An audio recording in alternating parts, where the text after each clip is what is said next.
Oh, I try to turn it all up. There it is. Let's go. It's Michael and Aslan, live recruiting chat, warchant.com, ultimate Seminoles sports source. It's a great day to be a Florida State Seminole, Michael. It always is, but some days are a little bit better than others. What should people do before we get really, really excited and celebrate on the show? Let's celebrate by hitting the like button always. Definitely a exciting day, and certainly we want to keep it going. So we got a lot to go over, I'm sure. A lot of questions people have. A lot of exciting news. Certainly today is a big day for FSU, and the nation took notice. They blew up Twitter and social media with this big news today. So exciting day. I'm here for it, man. I'm just ready to roll. Let's go. Obviously, the big news of the day, Keon Coleman, Opelousas, Louisiana native, most recently at Michigan State for the last 2 years, down between Ole Miss and Florida State. I was about to say Mississippi State. That's my old times being in Mississippi. Between Ole Miss and Florida State. He goes to his Instagram Live, picks the good guys. Michael, this seemed to be a little bit longer, I guess, than most sort of portal recruitments, especially the second window, right? Like the December windows, there's a couple more, moving parts, it seems like. But the summer window is usually one of those things where a guy comes and visits, and within a few days he knows. So it kind of added to the dramatic flair. How did you see this sort of recruitment playing out? Why do you ultimately think Keon picked Mike Norvell and the Noles? Yeah, I think it kind of played out the way I thought it would ever since last week. I didn't know. I think going into that Ole Miss visit, I don't think FSU truly knew, like, hey, for sure. But once that visit was completed, I think it was essentially close to a done deal as far as FSU on that Friday that I heard. That I got some tips that it's looking really good, but I was very. You're still dealing with portal news, so you got to be very pessimistic and very, anything could happen, something could shift. Somebody could get an NIL or something that they, there might be a school that jumps into the in the pack. So, but I felt really good about FSU, and I think ultimately what landed him is kind of the stuff I covered a little bit on your podcast, which was I think this offense in general is going to highlight him so strongly. Yeah, sure, he's going to put up some nice numbers at Ole Miss, but he's surrounded by other elite dudes, so that's going to magnify his skill because there's going to be situations where Keon's one on one, and that's gonna be a problem for a lot of teams. And I think the attraction of Jordan Travis was also a big deal, having an experienced Heisman Trophy type quarterback. I think that was a big deal, and just in the stuff, just the way he connected with all the players. I think the chemistry was there. I think FSU was very poised if they had to. Hey, if this doesn't work out, we'll walk away. But I think they wanted to see how he meshed with the other players, and he was really good. As I explained in my backstory, which was posted on the PRB right when he committed. I think that was a big key to not just, hey, we're coveting you, but also, do you fit with everyone we have here? Is the fit there to everything we want? And it definitely was 100%. There was never any issues with that. So I think a lot of, if you combine all those things together, that's the reason why I think it was FSU for him. And and if you're going to leave a school like Michigan State, you're looking for something that's better, that's a step up higher of winning. And I think winning was a big part of him looking for a winning program, but also, a productive quarterback.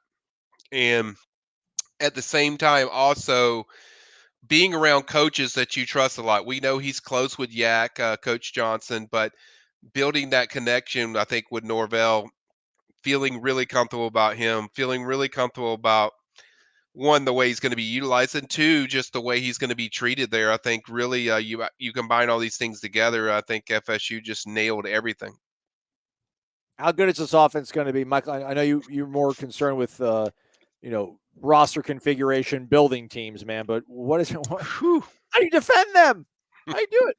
I don't know, man. I mean, you're talking about size everywhere. I think I think there's so many guys that you almost forget about. That you have a 5-star receiver that's coming into your school in Hakeem Williams, and then also you add Desson Hill, who looked like he was in really good shape. Not that you're counting on that, but those are kind of secondary guys to kind of all the stuff that they currently have with Jaheim Bell. He is a massive weapon. You certainly have Johnny Wilson. He's a massive weapon. We saw what Darian Williamson did last year. We saw now you got Portier just really taking it to another level.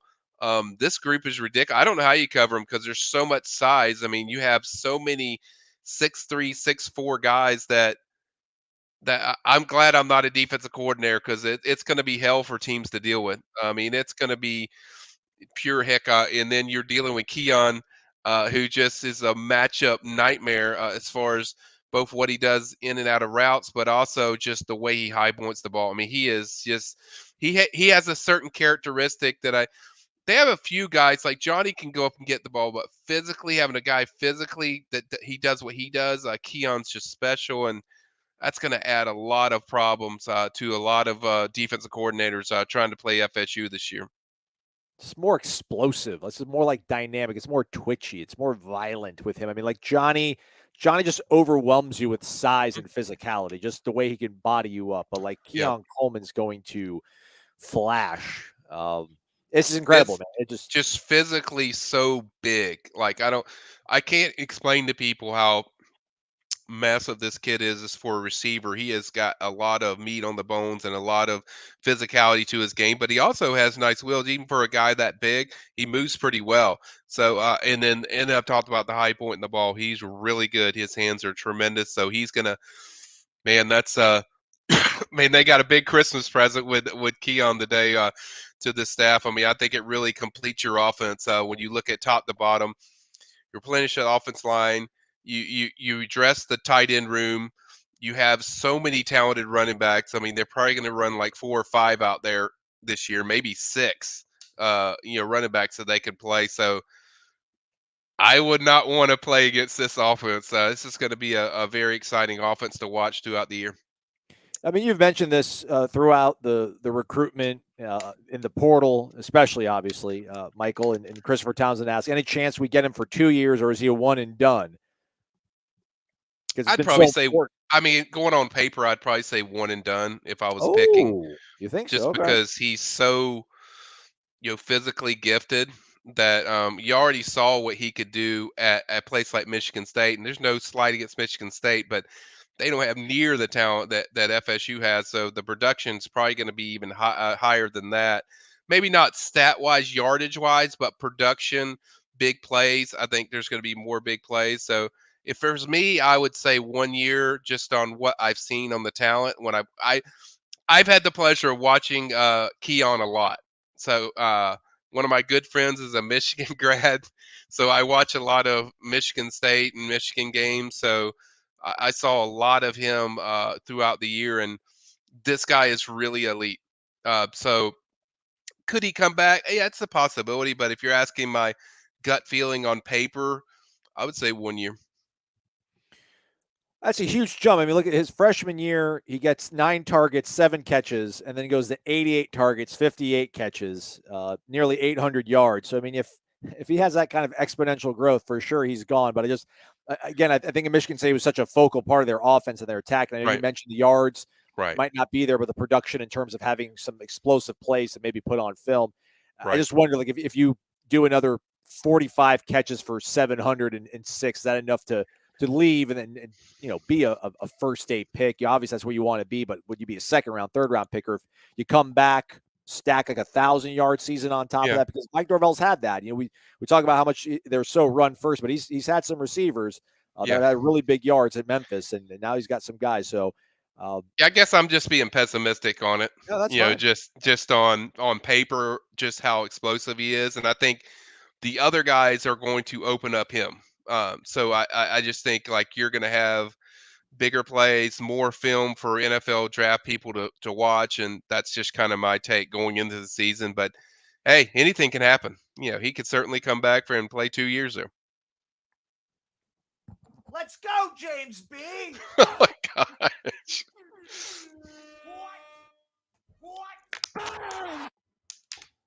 Killer in the house, y'all. It's James B. Give it up, man. Pensacola's finest, throwing $200 in the jar.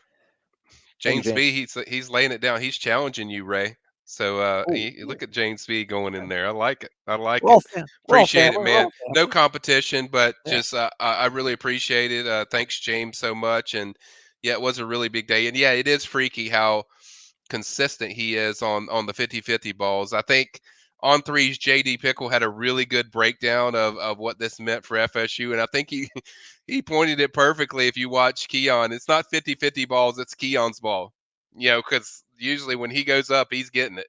So that's how massive why this is so massive because of what he does as far as changing your offense and just the explosive plays that you can get. I mean, think about certain downs where you know, it's like 3rd and 13, and you know what? It's like you just got to throw it up for him, let him go get it, and you could have a big play or something like that. So I think it's just a incredible, huge, massive, whatever adjective you can think of. That's the highest regard of praise of FSU getting a talent like Keon. But I think another thing is too, he's going to be really good for that locker room. I heard a lot of positive things about him as a culture fit and just the way he is as a leader. I think he's going to help him a lot, just not on just skill, but also fitting that mold of what Mike's building this team on. According to PFF, he had 16 contested targets. He caught 10 of those, so that's a 62.5% contested catch percentage. He also caught 37 passes that wound up being first downs. So there's some production for you, too. Some of the hidden stuff that we don't see in the traditional stats that I like to lean on heavily. James B., thanks, man. You're the man. Appreciate it. You know this already. We had a question here. Shout out to our guy Josiah back there screening some of these things. So people want to talk about defense. Okay. Keith Quaz, experienced safety in the portal, kid from FIU. I think he went to he visited Illinois, if I'm not mistaken. I don't know the kid's name, but I'm sure you do, Michael. Yeah, Demetrius Hill. He visited Illinois. I have not heard that name frequently.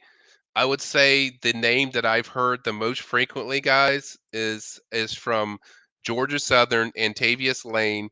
He's committed to North Carolina right now, but he didn't enroll. He's a guy I've heard pretty frequently. I've also heard the Louisiana Raging Cajun kid some, but the guy I've heard the most is the Antavius Lane kid. I've heard a lot of things about him. I've also told that it would not be a surprise if you see him on campus for a visit in the next week or two. So that's a guy I'm kind of eyeing, to see if he does materialize where he does take a visit. But that's a guy that I think is the most notable one that I could put on there at safety that I've heard stuff about. I haven't really studied his game, but I think the PFF grades are pretty good from what I hear. But he's a guy that I've heard, a couple of times. Very good as far as kind of what they're looking for. As far as productive experience can come in there, can certainly play right away, and kind of fits kind of the mindset what they're looking for of somebody that not Jamie, but do some things that Jamie was able to help them do. So I think that's kind of the skill set to look for. Sure tackler, willing tackler. Certainly, you can put him in a little bit of coverage if you need to. That he's not gonna feel out of place. And I think with this kid, he fits a little bit. Kind of height wise is a concern, with the height. But if you're making plays, you're making plays. So I think really they're just looking for a guy that's a playmaker and experience. So that's kind of the guy that's kind of on my radar right now is the Lane kid from Georgia Southern. Yeah, it's interesting. I mean, he's got a very similar build to the young man from Louisiana Lafayette. Right. Goddess I keep butchering his name, so I'm not going to say it anymore. But Cam, you know who we're talking about. Yeah. Yeah, I mean, look at this. I mean, he started a gang of games. He started 12 of their 13 games last year Yeah. at strong safety. He even played some slot cornerback in one of those games he started against Southern Miss. Right. That's a guy that's played a lot of football. I mean, over 2,000 reps. So that's where you want to be, man. If you can't get a difference maker, I would think, right, Michael, that's where you want to be. Someone that you can I at least agree. you can rely on in case one of the Eames go down. Right. And you're looking for a productive guy because you have other numbers in there. It gives you time to develop those guys, slowly bring them in, and then go from there. So I think this is kind of it would fit kind of what they're looking for. I mean, and we also have Ashlyn Barker coming in of JUCO, so that they're excited about that. Also, kind of we forget about that one because it happened early in the week with the Keon news, but he's another one they're excited about that I think could help them out at that safety position. He's got a lot of links, so but I think for now Lane's kind of the name that I've heard, so that's kind of what I'm focused on right now. Let's keep it with the portal here. Johnny Buckets. What about the Texas San Antonio linebacker? Yeah, I'm waiting to see Johnny some names at linebacker. I haven't heard anything particular as far as linebacker, except that the preference is getting somebody that's a younger, that has multiple years that they can bring in, that maybe isn't starting at a school, but maybe at FSU you can get a little more PT, get on the field a little more, flash some, and then going into the following year he can maybe challenge for that starting spot. I think that's kind of what they're looking for. I don't think there's a particular name that's jumped out to me, at least right now, at the linebacker position, but they're certainly looking at linebacker, certainly looking at edge. I think linebacker edge is kind of what they're looking for. I think getting both of those would be great in one guy. Maybe an edge guy that's also plays linebacker. So I think they're kind of just feeling that out. There's no real strong movement yet with that compared to the safety one, where I think they want to get that done as quickly as they can with a productive guy, and then I think they'll switch gears to the the linebacker or defensive end position. All right, let's dip our toes into the preps, shall we? Andrew Phillips asking, is that Charles Lester commitment coming down soon since he canceled on Ohio State? Sure makes you feel that way, doesn't it? Just the way he canceled that visit, all of a sudden scheduled the FSU visit. Bam, he's coming in a day before my birthday, by the way, June 16th. So he's coming over there, and I feel pretty good of stuff I'm hearing with him, and I think he could pop. I could see it doing. I mean, he almost popped the last visit, so I could see him just ending it if everything clicks and everything goes well on that weekend. He's certainly extremely high on FSU, and I think if people ask me all the time, wait, what does it take? There's a thing left. I think the more Charles sees this roster being rounded like it is, with adding a guys like Keon Coleman, adding guys like the Barker kid at JUCO, that you're rounding your roster out. I think the more Charles sees that, the more I think it's more and more likely that you see him pop earlier than expected, because I think that's really what Charles is looking for, is that, hey, is this roster rounding out? Are they truly going where I think they're going? And I think that's really it, because I think he's very sold on what Surtain's going to do with him as the development. I know he's sold on Norvell as a head coach. He loves the direction, but it's like that roster is rounding out now, and I think the more guys they add, each time they add somebody, that the chances go, I think, a little bit higher of him doing it a little bit earlier than we think. But I think it could happen. It's a possibility. I'm not going to say it's for sure going to happen, but he nearly committed on the last visit, and this is going to be an official visit. So, and he's going to be around probably other FSU commits, and he certainly has not hesitated to tell you how much he loves FSU. So I could see it as a possibility. He definitely will be on commit watch for me. Okay. All right. Mark Sermons with a little context. I guess apparently Keon on his Instagram Live said he'll be taking his talents for 8 or 9 months to Florida State. I didn't catch that part. All right, well that makes sense for the one and done kind of thing. Yeah, good that for him. kind I of like but plans change. Sometimes they might stay a little longer. They feel like we were, but on paper, that's why I said that. That I felt like 1 year, but you never know. Our guy Eric Angel was asking about the waiver on Daryl Jackson. We did ask Mike Norvell about that over at ACC spring meetings. They still don't have any word on Daryl Jackson and the waiver, but that's nothing to be concerned about. It's just simply going through the process. Cost of doing business, just the process of this way this works out. It's a slow moving thing. So they still feel pretty confident about it, and they've done their due diligence. So we appreciate the question from him. Giant Buckets followed up. If you want to write this down in your notepad, Michael, Malik Jones is the linebacker from Texas San Antonio. It's from Mississippi. Could be a get for linebacker. So we'll see if Johnny Buckets is a scout. We'll see if he ends up. I will look that up, Johnny. I will remember that. Tom Kirkpatrick was asking if there's any steady kickers in the portal. I don't think so. But he also asked, aren't you glad you don't have to take any more unicorn questions? Yes. It's our first I'm not. post-Destin Hill show, man. It's a crazy world. I'm not gonna lie. I got a tingle in my belly when I actually saw him in person when he arrived, because I knew like it was over. So it definitely felt good. I would.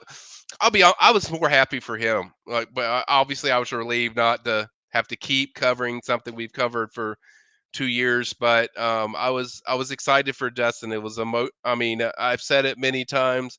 It was a very emotional moment when I saw him and Coach Johnson hug and Greedy hug. That was really. I I put myself in his position. Like, how would I feel? The emotions that were going through my body. I can't imagine the emotions he was going through of all this stuff that was a personal thing, and it was just to finally be done with that, and now you can focus on fulfilling your dream of what you wanted in the first place, and that's playing for FSU. So I'm definitely excited, Tom, but I'm also more excited for Destin. Absolutely.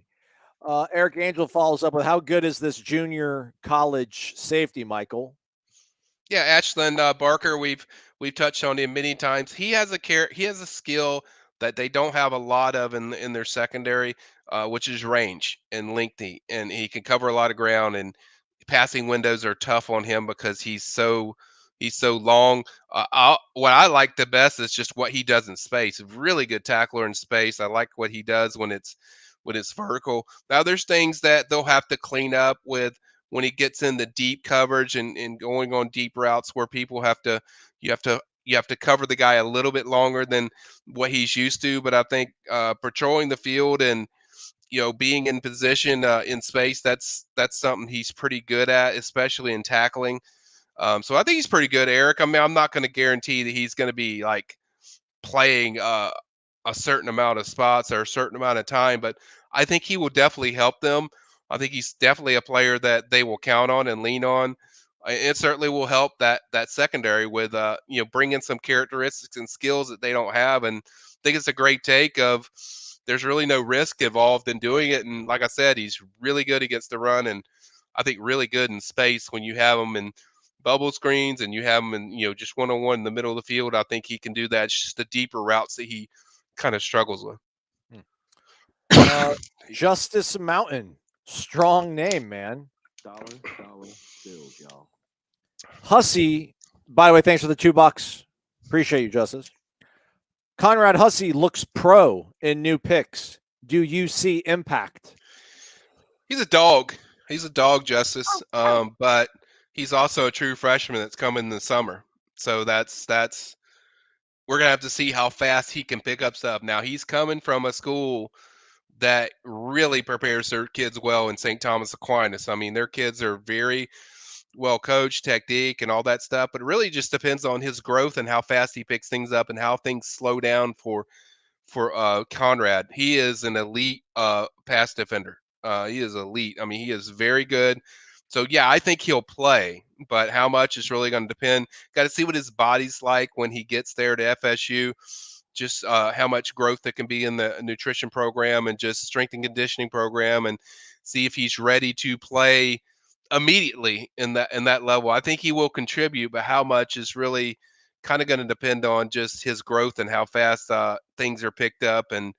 But from a pass coverage secondary type of thing, I think he will add a lot there. Ralph asked, $2 doesn't get a horn. Correct. Like 10's like the threshold on it, but it does get you a Dollar bills, y'all. There we go. There you go. Appreciate it. Thanks, Justice. I tried to find a said photo. I couldn't find it on his Twitter. I don't know. Maybe it's on his Instagram, but I don't have Instagram. No, he is right. His frame looks great. He has got a great looking frame. Obviously, he wants to get even stronger when he gets here, but he's a dog. Like, you will immediately see that when he gets here. He will definitely flash. So I think he will definitely flash at you when you watch him play, especially in coverage. So I think he's a South Florida kid, so he can ball. I mean, those guys are usually ready, and I love when they get kids from Aquinas because those kids are so well coached and ready to make an impact. Adjustment from the system is not too hard for those guys. So it's really just the speed of the game and how it slows down for them. We've seen that with some high school kids, that can get it really quick. Some guys take a little longer. So, but I do think he will be a part of getting in that rotation. We've already seen that. It was a quick adjustment for a guy like KJ Kirkland, who wasn't even as highly rated as some of these other guys they've gotten. So I think with Conrad, he will certainly come in there and I think help him. Speaking of our guy, Ralph, he asked earlier about how many spots do you think we still have open? I got to check on that, Ralph. I don't even know. I haven't focused on that too much. I would say a few. I mean, 2 or 3, maybe, something like that. But might even be extended to 4. But I think that's kind of where we're at. But I'll find out the numbers. I just haven't had a chance to really break down and research and dive into the numbers, at least at this point. Marshall W11, any shot Destin Hill plays returner, specifically punt returner? I think Winston Wright would be the guy that you would want there. He's more comfortable and natural there. Destin can play there, but Destin hasn't been here yet. So we got to see what he can do, Marshall, before we kind of platoon and put him in there. But yes, he can do it. But how much is really just, we got to wait and see just how comfortable he is doing it. He certainly has done it when he played at Edna Carr. There's no doubt he can do it there. Doing it at Edna Carr and doing it on the college level is a little bit different. Just the speed is a lot different. The main thing you want from punt returners that we saw with Michael Pittman last year is a guy who can catch the ball, and then fill lanes, understand block perceptions of where to go and where the blocks are setting up. But Destin can definitely do it. But let's let Destin get his feet wet first and see kind of what he looks like in the summer before we start putting specific positions on him. But I would think Winston Wright would be a guy back there. I think Azari Thomas is another one that I like that back there that he can play that as well. So so those are kind of a couple of names, but certainly Destin has the skill to do it. Van Dravius is another guy that they gave a lot of reps to in the spring. So even Renardo Green. So they've got some options. We'll see how it shakes out when they open up preseason camp. Look at this. We haven't seen old Double J around these parts in a minute. Double J.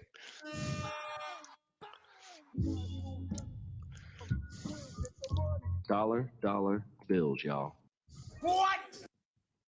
Not Double J. Jeffrey Johnson, $100 in the jar. Thank you so much, Jeffrey. Awesome.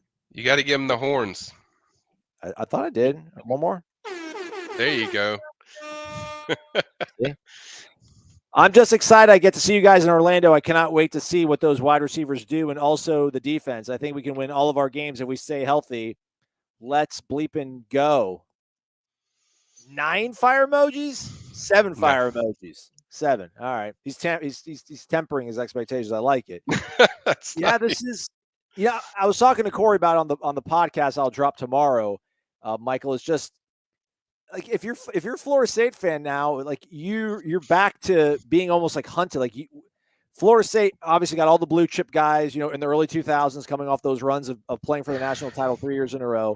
Man, we're the Yankees. They're the Lakers. The Red Sox. I mean, whoever you want. I mean, like big, like they're getting everybody. This is a good place to be in. Everyone's going to resent Florida State fans again. But hey, that's what happens when you're back at the top. So it's good. It does. I mean, when FSU plays, people tune in. I mean, you look at the viewership from their Cheez-It Bowl last year when they played Oklahoma. I think it was one of the 3rd or 4th highest of the whole bowl season. That was counting the playoff. So that tells you there's a lot of value at FSU, but there's also a lot of resentment when they're good. When they're good, people want to beat them. I don't care how many years it's gone. If you beat them or whatever, it's like people want to beat FSU when they're good because they get top players. And now it looks like they're building and getting the elite guy, the elite consistently. So it's definitely exciting. And that's when you're kind of close to being back when there's resentment about your roster and your team. Jeffrey, is that a Maserati you're next to in your profile pic? And our guy's suited up, pocket square, shades on indoors, and I think he's flexing next to a Maserati. So Jeffrey, nice. We see you, man. Appreciate it. Nice. Yeah, man, very nice. I saw like a Maserati SUV when I was at ACC spring meetings, Michael, at Amelia Island at the Ritz-Carlton. It's a different world out there. It's a different, beautiful world. Thanks again, Jeffrey. Appreciate you, man. Don't be a stranger. You don't have to always submit money. You can just come hang out and say what's up, or maybe even hit the like button, everybody. Let's do that. Let's pause real quickly. Hit the like button. Let the video go out there. Bring everybody in here. Everyone's celebrating the good times. Tom Kirkpatrick back. Michael, haven't heard much about our linebacker from California. Any reports on how he's looking? Well, he's not here yet. So that's Blake Nichelson. Tom, he gets here in I think May this month. Okay. So he will be here this month. We'll be on the report on how he looks once he gets here, and he's ready. I mean, he's chopping the bit and he's ready to go. And I think he's going to be a guy that will help them. Really, really good tackler in space, as I've mentioned many times when I talk about Blake. One of the most athletic linebackers they've had, comparable to a lot of guys as far as athleticism. I think he scored over around like 40 or 50 touchdowns last year on offense. So 43, 2,541 all-purpose yards. There you go. I mean, he is very special, and I think he will add a lot to that depth of linebacker, which is a concern for them going in this season, that they want to have more depth. And I think he's a guy they're going to count on that will come in there, and I think he will help them. Now, I'll say the same thing I've said with a lot of these guys that are freshmen in summer. Like I said, Hussey got to come in there and see how things slow down for him as far as the game, getting comfortable. But I don't think it's going to be that big of an issue with Blake, just because Blake is so – it seems like he's naturally comfortable. I mean, even when he went to the All-Star game, the U.S. Army game, he seemed really comfortable, even playing the elite. He seems to be comfortable in that setting. So I think for him, it'll be probably even more of a comfort zone. So, but it's still, we have to wait and see in the summer, and then we can tell you. Shout out Florida, 0850. Appreciate you guys for all you do. Hit the like button. Thanks, man. Appreciate it. It's all I got to do. Piece of cake. Piece of cake. There you go. Keep rolling here, Michael. Benny Robbins wondering, LJ McCray, what are the chances? It's still FSU in Florida. I like FSU a little bit more. The key interesting thing is that he could grow into a defensive tackle, but he's a defensive end right now. They like him a lot. He's going to officially visit FSU. Like I said, I like FSU a little bit more. He has a better relationship, a little bit better with FSU. That just stands out to me, and he'll certainly take an official visit to FSU. I expect him to take one to Florida as well. But those are the two teams battling out. That's kind of where things stand, in my opinion, with LJ. Good times are truly back when Florida State is getting players from Daytona Beach. It's been a long time, right? Like it's been a little bit of a dip out there in terms of getting guys from the Atlantic coast out here. So it's been a little bit. It's been a minute. Thank you, LJ, or rather Benny, for the question. Yeah. Michael, for providing the information when it comes to LJ. Jeffrey's back. Speaking of Orlando, are y'all having a meet and greet? And will Michael be there? Michael will be there. So I will be there. So we definitely plan on going to that game. So Jeffrey, I will definitely hope to see you there. I plan on being there. I don't know where the meet and greet is, but wherever it's at, whenever they set it up, I will be there. Yeah, no details available right now, but I can almost say with, like, I shouldn't say with certainty, but pretty good idea that it'll probably be Harry Buffalo in downtown Orlando. It probably would be the Saturday, probably the day before the game. It's hard to do the day of the game. Maybe we might have to do it, but I don't think people are going to arrive early for this game. So we'll probably do it the day before the game. It's hard to do it the day of because we got to get to the stadium and get set up and everything. And, it's a little bit easier to do it the day before. But as soon as we know, it'll be available on all the Warchant platforms. You'll hear about it on the Jeff Cameron Show and see it on the website and all that sort of stuff. So thanks, Jeffrey, for showing some interest.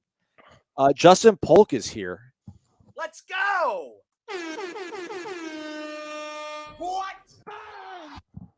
There we go. Nice. Right. Justin Polk, $50 in the jar. Thank you. Thank you, Justin. Michael, thank you for the work keeping us updated. How do we sit with defensive end, defensive tackle recruits for the 24 and 25 cycles? Can't wait to hang 50 on the Lizards and Tropical Depressions. That's a team down in Coral Gables, by the way. Okay, I got it. Go Noles. Yeah, I think it's pretty good for the defensive end position. Defensive tackle, I think, is a little more work. I think a guy like Alex January is a guy they picked up the pace with, 4-star defensive tackle. Artavius Jones, I think they sit in a pretty good spot as well, kind of a local kid around Bluntstown. So I think there's some guys there, but I think defensive end, I'm very much comfortable with as far as what they have. I think Stevenson's a guy I think they'll add to this class. I've already said I'm leaning towards LJ McCray with FSU slightly over Florida, even though there's still work to do. So I think there's some. I think they're positioning themselves pretty well with the defensive end position, both for the 25 and 24 cycle. So I think they'll look good. Maybe I am going to do a 10 to watch coming soon, probably either Thursday or Friday. I'm going to start working on that and knock it out, and so hopefully I have that up and I'll cover some of those guys, and then later in the year I'll do a 2025 hot board where I'll break down all these names we've talked about as far as on the front for FSU, both at the certainly at defensive tackle and defensive end. But I think everything's been positioned themselves pretty well. Just got to follow through and show it on the field and keep doing what they're doing. That's the best thing I could say about FSU. Keep doing what you're doing. Thanks, Justin. Appreciate you, man. It's awesome. Yep. Keep it up, y'all. Tom Ortner's here. Michael, right now, who do you predict to have the higher ranked class? Lizards or the Noles? That is really hard, but I'm going to slightly say Florida, slightly for me. I'm going to stick with Florida for now. Now, if they were able to pull some guys that I wasn't anticipating, well, you have to anticipate this, Michael. That's your job. You got to anticipate who's going to. I mean, listen, no. If Florida, even if Florida goes, I don't know, like 8-4, and Florida State goes where we think they're going to go, I find it hard to believe that Florida State wouldn't top them at some point. But I think it's going to be close. So I'm just being the pessimistic guy because everyone's like, "Oh, you're always home." No, I'm not. I'm a very pessimistic person. So I will say slightly behind Florida, but it's close. But I am subject to changing my opinion because there's several guys in there that I originally didn't think they had a shot with. I think, even though there's work to do, guys like KJ Bolden, although he's a Georgia lean, there's certain guys like I already mentioned Alex January, D.D. Holmes, another one, 4-star defensive end that I wasn't anticipating, and things are picking up. So if they get all those guys, yeah, they're going to be right there. Maybe they could probably overtake Florida, especially if they get a 5-star in there. So that really would shift things. So it's going to be close. I think it's going to be tight. It's weird. I feel like once Urban Meyer got to Florida, it really stopped being a lot of head-to-head ones. Matt Elam comes to mind. But otherwise, man, like it feels like, man, late 90s, early 2000s, and Florida State and Florida were going heads up on so many dudes. And, Mhm. and not that the game would dictate who would go where, but like we don't see that anymore. So, I guess in terms of me thinking like Florida maybe falling off, I'm not necessarily saying that Florida State's going to pick off these guys, but I would think, some of these guys, they got a guy from McKinney, Texas, a guy from Georgia. Maybe these guys look for places closer to home if they see a product that doesn't look all that great. I think I get from West Point, Mississippi. Come on, man. He ain't going to go to Gainesville. We'll revisit this one. We'll revisit that one. Okay. So, but again, remember, right, Michael, these rankings that we showed everybody here on the screen, these do not include the transfer portal. Exactly. And you have to. I mean, that's part of it. Now, if you add the transfer portal, if you ask me the question, Mike, with the transfer portal in high school, who do you think would be better? I think it'd be Florida State because I think Florida State just does a much better job. Than gets the caters, but I think they wait too long with a lot of the guys they go after and they get burned. I think with FSU, it's target lock. They know exactly what they're looking for. When they want it, they go out and get it. They'll mean they land every guy, but they get the top tier consistently over and over. So I think if you add those two together, yeah, FSU would be higher. I don't want to spend too much time talking about Florida, but Matthew Sims wonders, how are they doing so well given their circumstances? It's still Florida, man. I mean, it's still a very attractive university. It's certainly not too far in the middle of the state. It's they've got a great academics, great program as far as what they run. Um, really, I mean, unless they really fall bad, like something like 4 wins or something, then I don't think it's going to shift things or fall apart. Like some people kind of hope it does, but I just think the school itself sells itself when. I mean, all it takes is just like one game and a couple of games. I mean, people know they're in the SEC. Yeah, they're not gonna. I don't think they're winning the SEC anytime soon. Maybe not for a long time, As long even as before Kirby's breathing, right? right is where I die. But at the same time, kids still have a high view of them because it's well run. That their program, is big on facilities. They're big on program of running the program the right way, and also just eventually they're gonna have a year where they bounce back and come back. Now, I think it's gonna be a tough year from this year unless they find another quarterback, because that quarterback I saw in their spring game, that ain't it. So Hurts.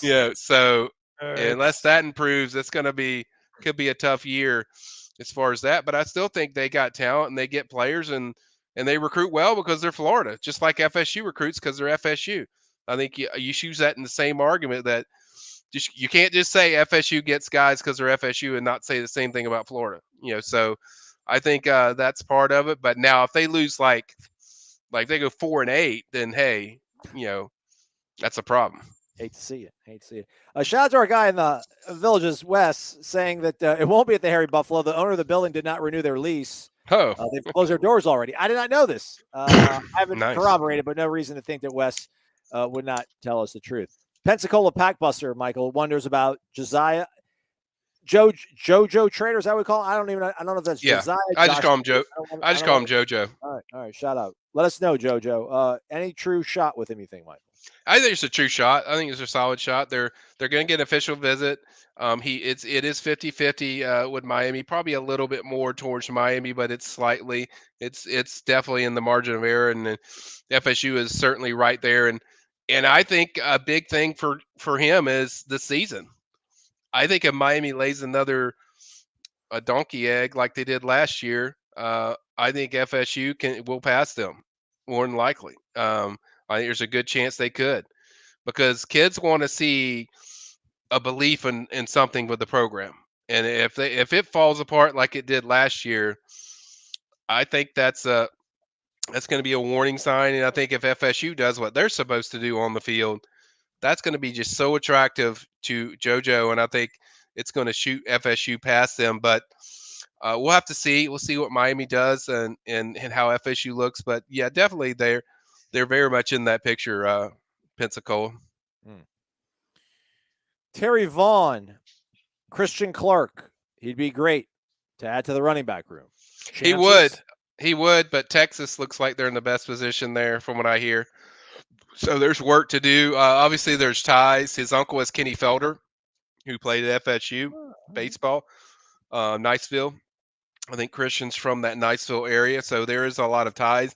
His mom's also a graduate of Florida State.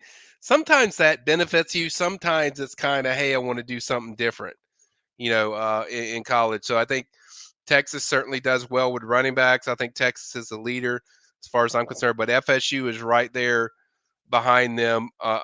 If somebody could pull an upset, it would be FSU. But yeah, he would be fabulous ad. I think if they were adding another back, certainly either Danzy or Clark would be the two highest guys I think that they want the most. John Pickens, did you have confidence that Mike and the staff could do what they're doing on the trail back in 2020? No. No. This is crazy, man. It's crazy. It's funny because it's funny how the opinions change now of how Mike. There's no way Mike can recruit the state of Florida because they have any ties in the state of Florida. But it's funny how that all changes when your product improves. And I'll be honest. I'm not tooting my own horn or anything. I was very confident when Mike was named the head coach I listened to a Memphis breakdown of him at an FCA, and I listened to him talk, and I was like, that's the kind of guy they need at FSU that is going to have accountability. He's going to have fire. He's going to be a little bit different than guys they've had recently. And I think if he can just get the roster the way he wants it, and he's won. So I think I thought he was going to fit well. Now I think it was going to be this level. Hell no, no way. I didn't think it would be this level, but I'm definitely not surprised that he's finally finding his niche, and now that he's got his roster the way he's going now, I think it's easy to say, yeah, it's looking good, and yeah, I mean, a lot of people say, yeah, I believed in him, but I think everyone was skeptical. I mean, you have to be. There's no way you can think. I just felt like he was the right guy. Now, I didn't feel like he was definitely. I saw this coming or anything. Well said. Yeah. I liked what I heard initially, but then when they started not winning football games, I'm like, it's going to be tough to be like the tough guy and say that it's going to take work and it's going to be really tough. It's going to be the hardest thing of your life. But, credit to him. Like he's built this mostly, through the portal, obviously, but like a guy like Jordan Travis has stuck around to see this thing through. So he's made guys believers that have stuck around and it's paid off, and fun times. Well, and the other thing he's done is he's always evaluating this roster. He's always evaluating his team. They've grown a lot from a personal standpoint. When he first got there, it was a very weak-minded team. He got them stronger. He got guys to believe in what he was doing, but then also the work ethic become more and more consistent. He was always evaluating the roster of what guys can fit, and also helping guys that, hey, this might not be for you, and another place might be for you, and he's helping them out. So I think he's always evaluating. That's the best thing I could say about Mike when I watch him. Yeah, there's the energy, great guy, fun guy to be around, but he's always evaluating something can be better. Tom Ortner, unpopular question: is the lack of defensive tackle high school recruiting for a while now staff related or more geographical?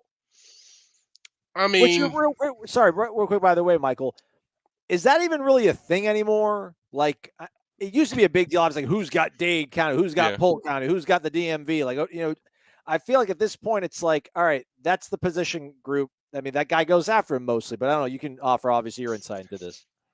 Yeah, I don't think geographics is as much as a big deal now because there's so many kids that go way across the country. I think it's really just fits for a lot of these kids. I don't think they really, most of these kids, they seem to have relatives wherever they're going anyway. But I don't think geographics. I just think, hey, they just need to do a better job of selling their product. And I mean, let's say what it is. I mean, Odell does a phenomenal job. We know what he does development wise, but it's harder to get those guys in there when you're having people use stuff against you that, hey, this could be his last year. He ain't going to be there for your career. You're not going to finish there with him coaching you. It's not about the production of what Odell does. It's about people using things that, you got other young, exciting defensive tackle coaches and people are using that against them. And two, they're loaded. It's hard to sell when your whole defensive line roster is so loaded, especially how FSU recruits the portal.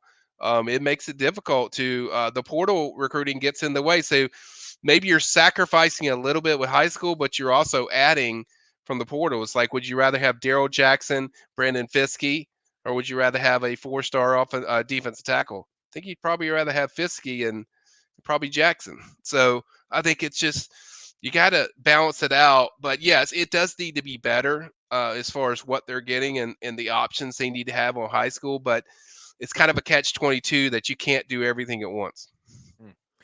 We'll see how it works out. Daniel Lyons, I mean, that's a guy that Right. Norvell has said, they think he can be special. Not necessarily now, but, they see a very good sort of piece of their puzzle with him. So if a guy like that develops, and you obviously feel really good about it. I know everyone's so psyched about Tafasi. I think Tafasi, we got to be very patient with that. I'm much more patient than with a Daniel Lyons. But Joshua Farmer's kind of emerging into his own. So Odell knows what he's doing. I know he's doing. Yeah, and like I said, it's nothing Odell. I mean, I love Odell. He's phenomenal. Great guy. Development is never a question. He does an incredible job, but it's like sometimes you got to take what you can grab. If you can grab a defensive tackle on the portal, that's obviously going to affect the type of high school kids that you can get too. So I don't think you can have everything. All right, we've hit about the bottom of the bag with the questions. Michael, is it going to be a busy weekend for you? What's going to be going on over at Warchant.com and the Premium Recruiting Board in the next few days and then over the weekend? Well, I'm sure there'll be visitors. One I do know that's coming is 5-star linebacker 2025 Jaden Perlott. He visited FSU earlier in the spring. He is very high on FSU. He's committed to Georgia, but I've heard he's coming over this weekend for like a 2 or 3 day visit, based on what Jaden has told me. But right now, that's the main one I know. But I think I've heard there's going to be more added to that list. So I think it's kind of going to be similar to last weekend, where you see like 4 or 5 kind of FSU type of targets that are on campus. Maybe a few that are under the radar that they want to see in person, stuff like that. So I think that's what's coming up probably this weekend, because I think you won't see a lot, because you don't want to have a lot of kids when you just have June around the corner, where you're going to have all these June camps. Official visits are coming up. I think most of them are going to be like younger prospects, unless it's a kid that hasn't seen FSU in a while or something like that. Last one on the way out, Chris Clayton. Is linebacker recruiting the only weakness you see so far, Michael? I think defensive tackle and linebacker for me. I want to see more out of those two positions. I think every other position they're knocking out of the park. I think there's options there, but I would like to see a little more high end, skill guys that they're adding at those positions. Like I've said, there's options, but you need to see more. And compared to the other positions, I think that those are places that they could do a little better. All right, if you guys get the thumbs up on the way out, we certainly appreciate it. I think Michael's earned that. He's been here answering all your questions for about an hour, so that'd be really cool. Thanks to our guys, James B., Justice Mountain, Jeffrey Johnson, Justin Polk. We appreciate the heck out of y'all for throwing money in the tip jar. Very much so. Yep. Stay connected to warchant.com, the Ultimate Seminoles sports source. Michael will be covering everything he needs recruiting-wise over at the PRB, the Premium Recruiting Board.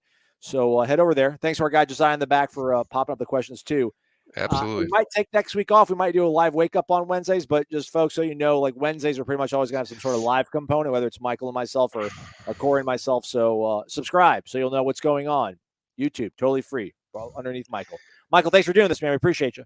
Yeah, and I will prepare people. I'm going to do the chat replay, Matt. I'm giving kind of a break, so I'm going to handle the chat replay. If you want to, I'll put a couple updates what we covered, so that will be on there. And then, like I said, we have a 10 to watch coming that I'm going to work on for this weekend, and then any visitors. So we'll cover that. So pop in with your questions. If I'm not answering your questions, that means I'm working the phones and I'm probably checking on a portal kid or somebody. So I'll try to get to your question as quick as I can. Thanks to everyone that came by. James B., thanks for the contribution. All you guys that gave us all the contributions, we greatly appreciate it. Thanks for everything, Josiah. Great job as usual. And I will see you guys next time.